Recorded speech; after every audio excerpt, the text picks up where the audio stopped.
A self-described equal opportunity offender, Mike Smith, an award-winning, nationally syndicated editorial cartoonist based in Las Vegas, joins us this week for Nevada Week in person.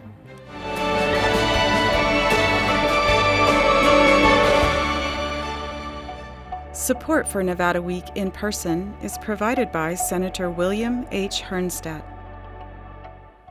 Welcome to Nevada Week in Person. I'm Amber Renee Dixon. His political cartoons have animated the pages of the Los Angeles Times, Newsweek, and USA Today, and at the Las Vegas Sun is where his drawings have poked fun and held the powerful accountable since 1983.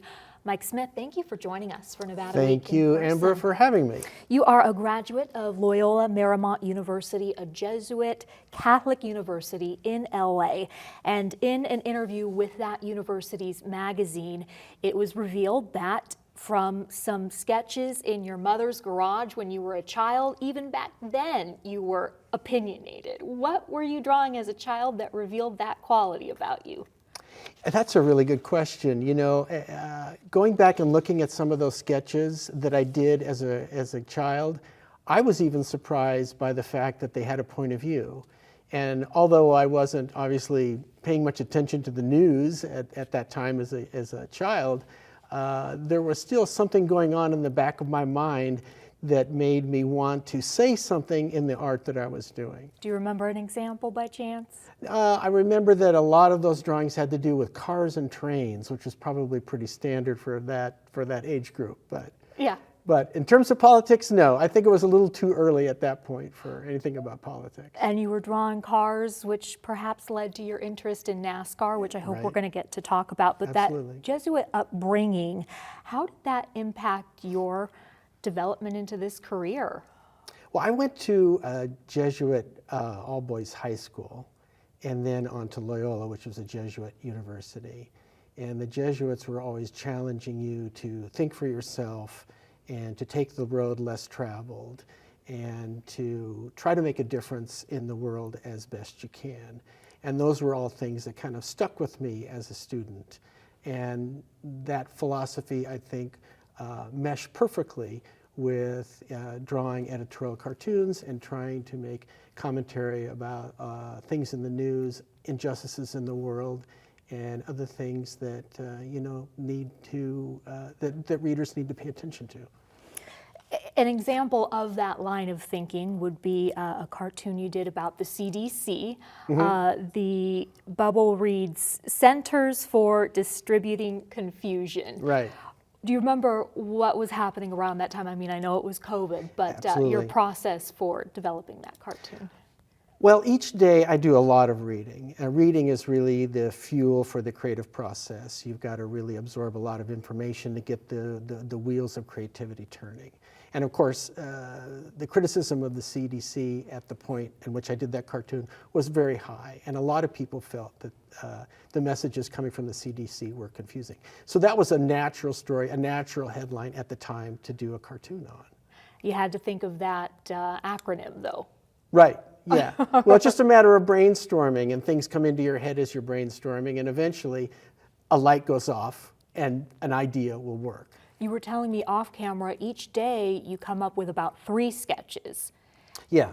And by what time are you running those by your editors to see if anything clicks? I usually start early, 7:30 in the morning, and maybe a little bit of television to get started, but then it's mainly reading. And reading, obviously the Sun, New York Times, Washington Post, Politico, anything that can help me understand what's going on in the world in that day. And then it's just a matter of brainstorming, or I actually call it brain mapping, where you have a blank piece of paper and you maybe write a subject topic in the center of the piece of paper. And then from that, brainstorm other words and phrases that come into your mind that are related to that topic that you've chosen. And eventually the ideas come. So, I may even have 5 ideas a day, but that doesn't mean that all 5 of them are good. So I usually try to boil it down to 3 ideas that I can show the editors in the Sun newsroom and get some feedback from as to which cartoon I should draw for the next day's paper. And what are you looking for from them? What do you not want them to be doing when they're looking I at don't want them to look confused.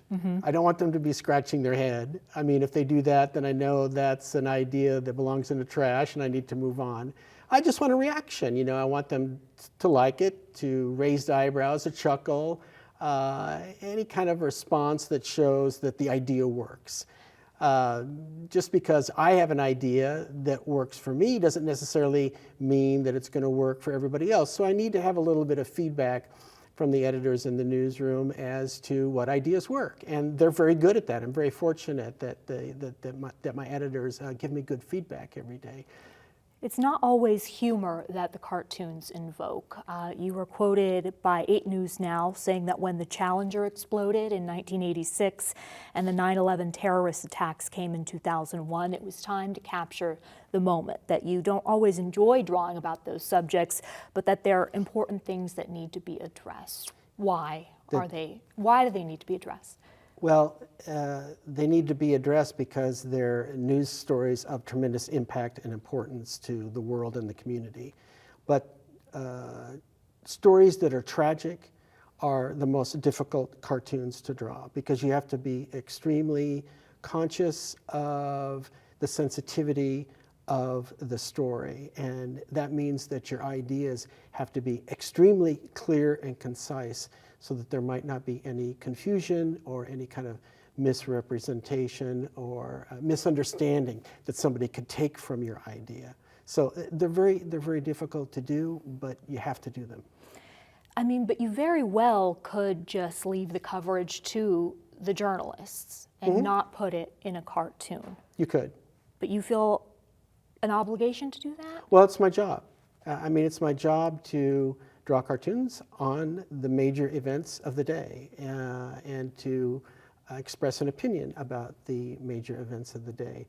So it would kind of be, amiss of me to not pay attention to something as important as, say, you know, the Challenger tragedy. One that makes me think of what you're just talking about is an abortion cartoon in which a woman, and we're going to be showing these, is reading about the abortion announcement and says, if I were a gun, I would have more rights. Right. That hurts. What emotions did it invoke in you? What was your process for that one?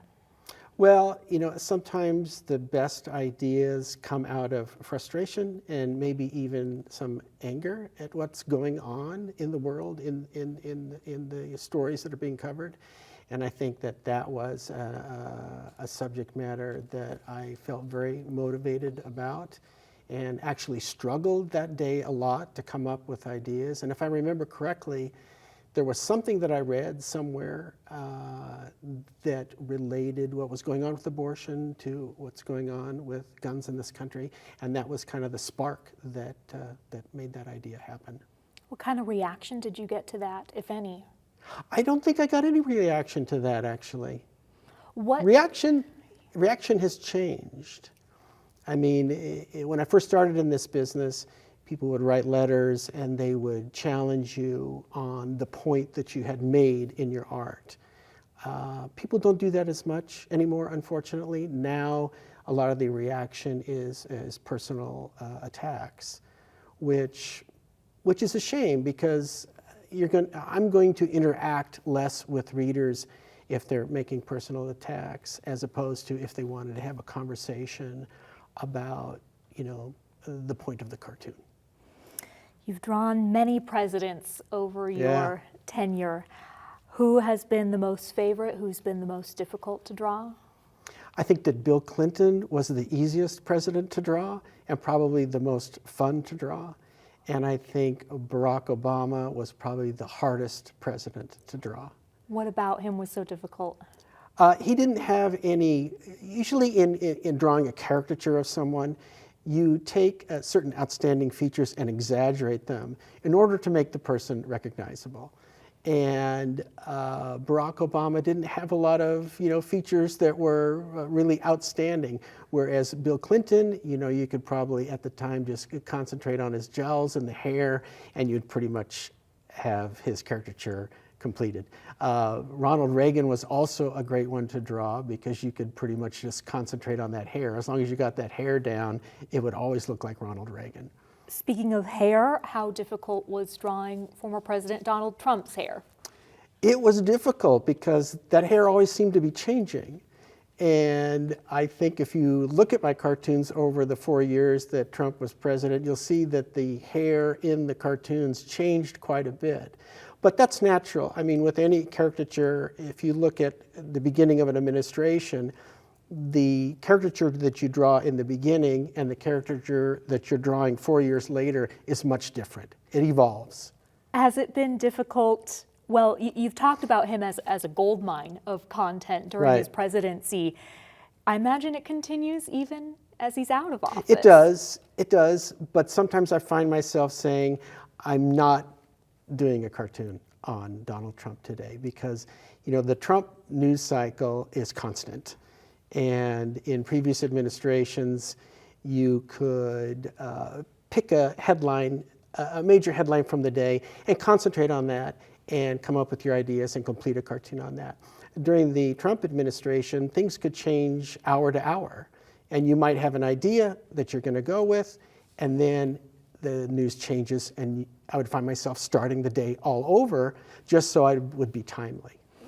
I am struck when I see the top read articles in different publications and that there's an editorial cartoon often among the top. What is behind that? Why the desire? People like editorial cartoons. I mean, people like cartoons in general. And it's a unique form of communication. It's not like anything else that's in the newspaper, really, because it is a quick read. I mean, it takes 3 to 5 seconds to understand a cartoon.